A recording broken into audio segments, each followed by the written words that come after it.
afternoon and a big warm welcome from Data 101.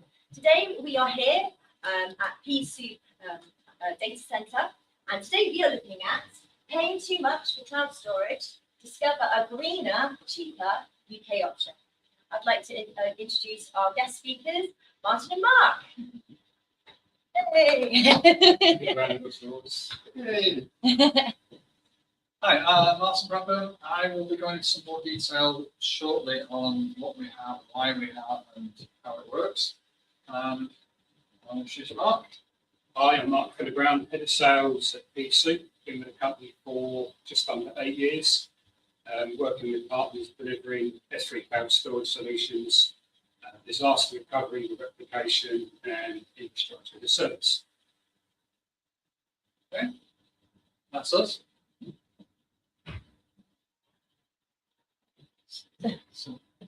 So, why are cloud storage costs rising in the UK? Do you want this, Mark, or do you want me to say this? That's That's to me, okay. Cloud storage costs. There aren't that many UK cloud providers that provide any decent cloud storage costs. Most of it is US, you're probably aware. Most of it are US companies that sometimes have presence in the UK and often don't. So a lot of US companies will place their data in the Netherlands or in other parts of Europe. For one pure and simple reason, the cloud storage cost is not about the cost of storage, that's the lowest cost position. The problem is keeping it live, keeping it on at all times. So the operational costs are crazy in this country, and surprise, surprise, it's the power cost. Power is the one thing that really damages us in terms of data center operations and maintaining storage prices. It's difficult to compete against our US counterparts when it comes to price. Probably fair to say. What makes PeaSoup different to other cloud providers? I'd summarise this in 3 bullet points. Firstly, we're UK-based, UK-owned, which is extremely important in terms of data sovereignty and where your data is stored, and who can legally, through the US government, access that data. You'll see data that seems to be stored in the UK, but under the sort of jurisdiction of the US with our platform, it's UK only. Secondly, I would say in terms of simplified pricing model, we deliver cloud services with no egress charges. So one of the biggest criticisms of cloud is a low cost as an entry point with hidden caveats of hidden fees. We don't have that within PeaSoup and 101. And thirdly, innovation. We deliver cost-effective cloud solutions which give a reduction in price, but not in value. We give that through innovation, which is what we're going to see today with our platform. That's fair to say. Yeah, so I'm just going to cover a little bit of the background of what it is we offer, first and foremost. It's a little bit of an educational piece just to start off with storage, and then we'll get to see the real stuff, and then we'll show you around. We are, believe it or not, we are actually in the data center at the moment. So there are different storage types. Everybody's going to be aware of cloud storage or file storage. Everybody's aware of storing files on local machines or storing files on a server or accessing files. File storage has to be a constant connection. You store a file, you make sure it's written, you verify it, you move on. In a cloud world, that's completely different. You need a new type of storage, completely new type of storage for this to work. It has to work the same way the website works. It has to be able to traverse firewalls, it has to be able to operate even on slow links or low latency and not disturb the way you're operating with your machine. So the answer to this was simple storage. Far from simple, but called simple. And it came about 26 years ago from Amazon and has become ubiquitous. It is the default position now for anything across cloud. S3, I'm sure you'll have heard many times over, pretty much cloud storage is S3 delivery.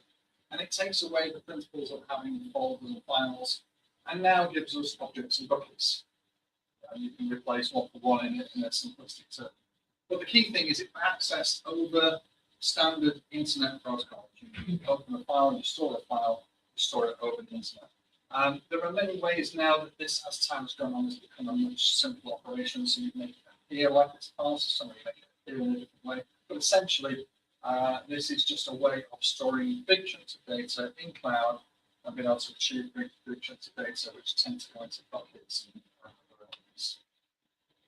When I say simple, one of the big things that everybody's heard about the cloud is immutability. And being able to put backups in there and being able to make sure that they're not accessible or deleteable. The early days, there was a very good term of leaky buckets because things like encryption, security just wasn't a consideration. It was just you make a bucket, you put the files in it, and anybody else on the internet can find your bucket and delete your files. So that's obviously changed a lot as time's moved on. And now we get things like regulatory retention coming into the process and ransomware protection because we can make files completely locked, completely immutable. In some respects, too much. A system admin can actually lock the file and not recover it. Not be able to do anything about it. And in a worst case scenario, it could lock it for the next 10 years. So there's where there is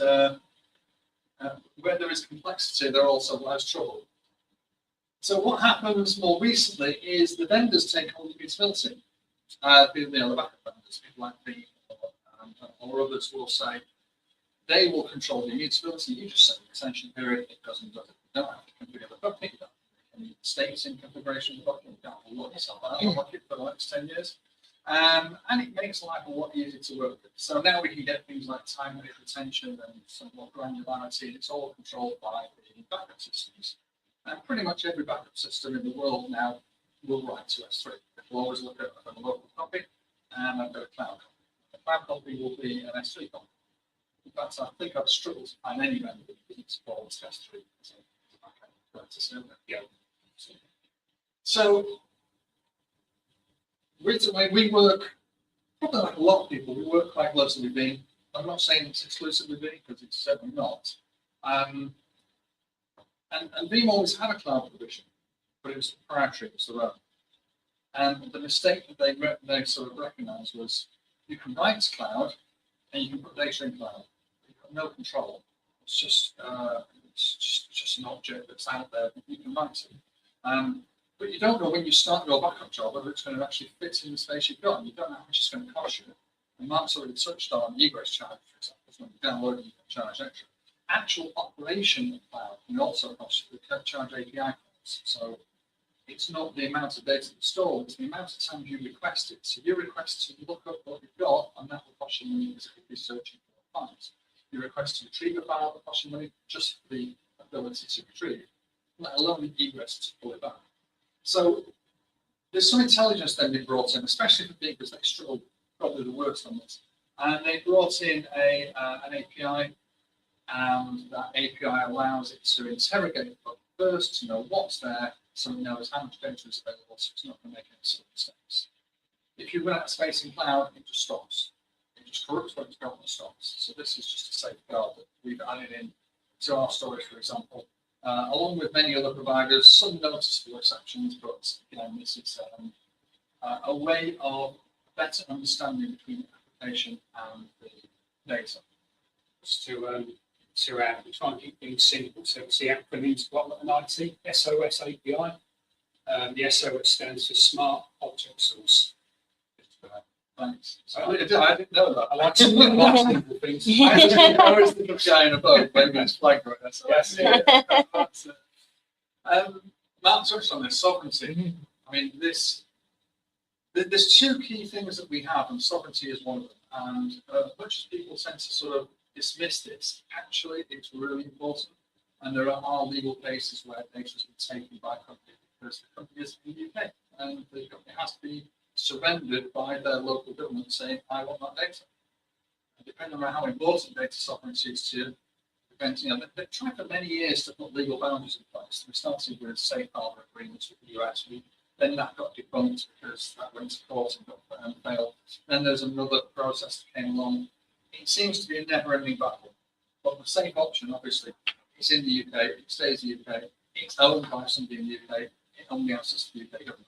That's where we stand on this. So there's no further excuse. Still, obviously, GDPR is massively important. It's still into all of those positions, but it just takes it that stage further. And then back to the first question, I said I'd answer in more detail. Why is it not in the UK? Well, it's not just why is it not in the UK. I think Mark touched on this. It's also why do certain providers tell you it's in the UK when it's not in the UK? We've seen providers who will use Cloudflare to say, oh, look, it's got UK appearance. Data's nowhere near the UK. And then we see other providers who won't, such as the Barstool, and will leave it over in Amsterdam, for example. So it comes down to power. Very simple. We have the most expensive power. There's no two ways of getting away with that. A combination of various political decisions, various changes in the way we deliver power. It's grid over the many years we've been running it. There's 101 reasons that we are where we are, and we can't do much about this. So, running costs, for example, just to show a couple there, we are 1 megawatt load, estimated about 3 million for us, estimated about 1.7 million in the Netherlands, and in the US, surprise, it's like a third of the cost. And that's why data goes across to the US, because the operational position is off the charts. And that's where we need to make a change. That's where we actually need to make a change. So we're less competitive. People aren't going to want to run it. So where is our data? This is the key one. We're in it right now. This is it looks like an office, it looks like a building, it looks like a presentation area. So I'm going to grab the camera and sort of pan you around. But we are, believe it or not, in a data center. Now, if anybody's ever been in a data center before, you'll know that data centers traditionally, I can't lift it with one hand, just let that down. No, we can't get into it. We'll get some professional help here. There we go. Right. I'm going to put the camera, sorry, excuse my face a second, I'm going to put the camera on there. That's all good? Yeah. Yep. So, if anybody's in a data center before, you'll know that there's racks and racks, and it's really noisy, and it's really hot, and it's really, well, it's like being on a Spanish runway. The amount of noise generated, the amount of heat generated is off the chart. The amount of air conditioning needed to cool it down. And this is where our power cost comes into play. I need a screen. So what we've done is completely separate from what anybody else would do. And we did this on the green message. That was our first thing. We got so sick of people saying how green they were and how wonderful their position was because they used 100% renewable energy and they used everything else. And we all use it from the same grid. But if you look here, I'm going to see if I can actually just pull one of these out for a second. This is spinning disk storage. You can see the disks. You can see that they're actually immersed in liquid. This is our, now I'm covered in it, which is never going to be a good start. But the principle being that liquid removes heat from the data, from the servers, from the disks, from every element of these servers, and removes it so much more efficiently than running air conditioning. 25 times more efficient transfer of heat than a traditional data center. So we don't get the noise pollution, which is why we can stand there in a data center and talk to you now. We don't get the we don't have fire, for example. It's going to take a lot to get this to burn. The liquid, interestingly, is the same liquid that's used in electric cars today. It's used to keep the batteries cool in electric cars. It's exactly the same liquid, just flows around, removes the heat from the source component and flows it down elsewhere. So we don't need the air conditioning, we don't need the cost of air conditioning, we don't need the water. But if anybody's familiar with a modern data center, the amount of water that they use to keep things cool is off the chart because they've been trying to make it more efficient, but replace energy usage with water usage. We don't get the noise pollution, and again, 25 times more efficient. Yeah. And this was born out of our frustration of everybody seeing the green. We know full well they're not. We look at other providers, we 100% know that Their main data centers are in areas where 60% of their power comes from coal-fired energy. And yet they can tell you how green they are, how wonderful they are. Whereas this is real world. We use less energy, we use less carbon, and therefore we pay less for it, which means we can actually be competitive in the world space because we're paying for less energy. The other factor to note is if you see how the servers are put in vertically rather than horizontally, it means that our footprint within the data center is far more confined. You go into a traditional data center, you'll see racks and racks with switches, servers, huge amount of space between each. The air conditioning is obviously designed to bring down the heat. What we can do here, we can put server by server beside each other. So we're using less footfall within the data center itself. Again, contributing to the cost savings. And from a maintenance point of view, because we're going vertically in terms of housekeeping, literally we can get access to the ports without going behind the servers themselves. So just little tweaks that contribute towards keeping costs down for the customer. Yeah, in terms of density, this tank that we have here, and we'll expand to others, but this tank will take over about 10 petabytes of data, this tank. So if you can imagine 10 petabytes of data in a rack, number of racks, and the cost of the number of racks, the cooling of that number of racks, we're condensing it all into one space. If anybody's got any questions, by the way, this is, as I said, it's oil that's used in other applications. It's been used for years in many other positioning with cooling situations. We don't change it; it remains static.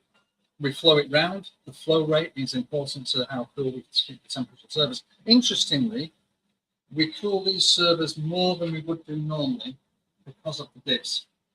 We worked out that anything above about 34, 35 degrees on the disk causes the longevity of the disk to start to struggle because of the contraction and expansion of the metals. So we deliberately keep these cooler than we would do normally in liquid. Normally it would run a lot hotter than this. This is more temperature control. The temperature control part and the lack of oxygen also gives us better longevity from the servers. You don't have air blowing across it. You don't have contaminants. We're sat in a perfect scenario. We still generate heat. That's what servers do. They generate heat. We can't avoid it. It's what we can do with the heat. Once you've got the heat encapsulated in liquid, we can transfer it. So we can take the heat from here, we can push it through a heat transfer unit and pass it on to other liquid.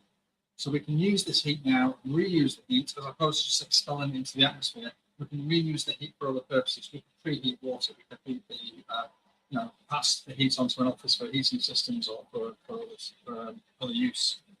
But that's just the byproduct of servers that are always going to generate heat. We still generate it and just deal with it so much better. I love an acronym. So if you ever see a term called PUE, which is the power usage effectiveness, people are waving legs, not on camera. So yeah, PUE is the amount of power that a data center uses in ratio to the computers themselves. So traditional data centers run to a PUE of around 1.5. We've seen some at 2. But basically, they're using double the amount of power in the data center itself compared to what the servers are serving themselves.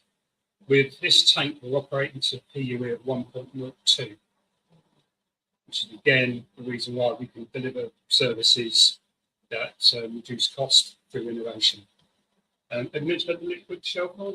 Shelf life on the liquid itself, I think it's around 15, 20 years. 15 years. Yeah. It's biodegradable. So when we first introduced it, there was a lot of interest from the green angle, but the association with green is expensive. We sort of twisted that myth to show actually it is green, but also delivering low cost because of those power savings. One thing, so not anymore, we'll swap over.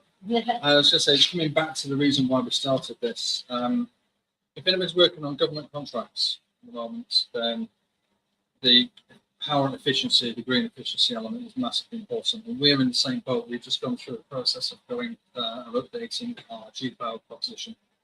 To do that, I had to calculate our actual carbon usage, and I calculated it on a per terabyte basis. The storage company worked out what the per terabyte position was. We've got more to do. We can certainly do an awful lot more, but we calculated that we're on 4.3 kilograms of carbon per, or carbon efficiency per terabyte disk of use. That means nothing to me, probably means nothing to you either. But the benchmark is between 8 and 30. And most people won't even tell you what theirs is. So we're half of what the lowest benchmark would be. And that's as we stand at the moment. Now, we are migrating stuff into here. We've got a new customer screen on board here. The more we use, the better that we get. But yeah, that's our current position. And that was our driving force from the outset. That's how we reduce the power. That's how we put it there. And in terms of water, we don't use any. It's just not even part of our mix. It's taking the water for it. So it's all closed loop, as they call it. Shall we step away? Yes. Before I fall in. Thank you, that's great. Oh, I'll close it down.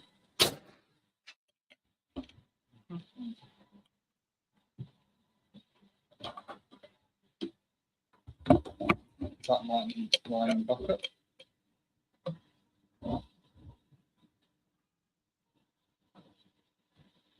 Okay, so we've been to see where PeaSoup lives. That was really interesting.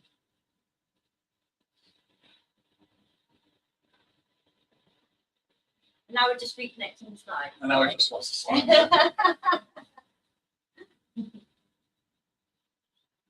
So that might be the door to that tank.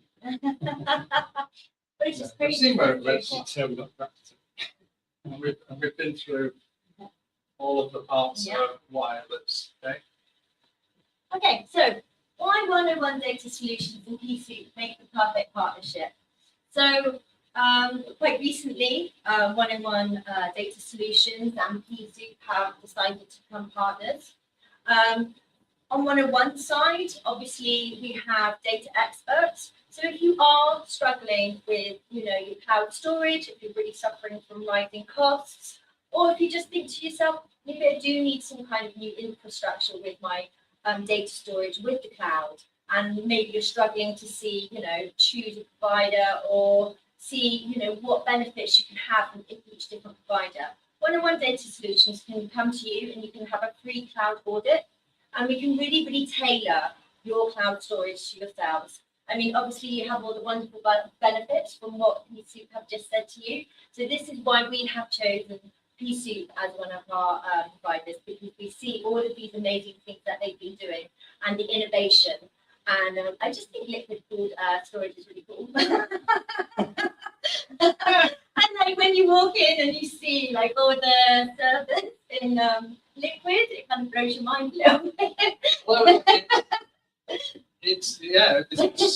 I'm really honest. This is the first time we've worked with Liquid for years in terms, with storage, with servers, and with non-stimming components. The first time we've put large disk components into Liquid, and everybody looked at it like, well, why would you do it? Because it doesn't use much power anyway, and it's all these things. When we measured it, like for like, a server in air versus a server in liquid used 20% less power just by removing the fans. And we've made factor 21 on these servers. Then you get to the benefits of keeping the disk cooler, so you get more longevity out of the disks. And then obviously everybody's afraid because it's a spinning. It's a physically spinning thing. Yeah, How I was do you really liquid? intrigued by that. And luckily, there's a few reasons why we can do that. But we did try it first, and we've run it now for. I'm going to say we've run it for 3 years in total. We've run 18 months of this live, but we've run disks in liquid for about 3 years. We did lots of testing before we even got close to it's not. So we know that it's safe. But it's taken the world a little bit of time to realise why we've done it. Yeah. And it's starting to pick up in America at the moment, in North America, as more disk is used. AI modeling needs lots of disk. There's more of a demand on this than there's ever been. So, and we're ready for it. We're geared up for it. Ready to go. That's exciting. Yeah. Excellent.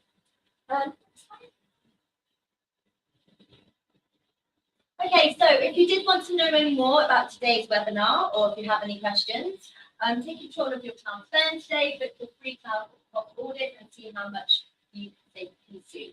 So please just contact us on our website, email us, and we'll be happy to get back in contact with you. And then, okay, questions. Let me see if there's been any questions. Let me duck out and let you answer them all. Okay, I haven't got any, there's no questions of such as yet, but I do actually have a question. Okay. Okay, so why is the company called PeaSoup? Oh. Half an hour. So where I grew up, Yeah. which wasn't London, Yeah. if you woke up in the morning and it was all foggy outside, it would be known as a PeaSoup. Oh, okay. Now in London, it was more known as PeaSoup for all the wrong reasons, because it was toxic. Yeah. But basically, we just looked at fog and cloud meeting the cloud and Okay, so that's yeah. how it came around. And you either get that or you don't, and it doesn't really matter as long as you remember the name. That's the important part. It's So, very memorable. yes. Definitely. So you can treat it as a nice, comforting bowl of soup, a nice take for our hands. Oh, that's it. And it's more prevalent now that it's actually liquid. Yeah. It's kind of green. We did actually try and light up the liquid. Oh, did on the you? first one, we put green lights in the bottom of the tank. Yeah. And then we filled the tank completely. You can't see a thing. So it was a totally pointless scenario. I don't even know if the lights still work. Our first tank was straight end-to-end full. Yeah. And you never get down for that. Yeah. That's the important thing. Yeah, absolutely end-to-end full. You cannot see the bottom. You can't see anywhere. Yeah. So our attempts to make it green just failed Yeah. miserably. Yeah. Wonderful. All right, then let me just have one more check. Okay, well, if you do have any questions in the future, please do not hesitate to email us, contact us, and we can get back to you. But big thank you to Mark and Martin for joining us today, and thank you so much for inviting 101 Data Solutions to the really cool PeaSoup cloud storage. It's been such a great visit. No, Thank you so much.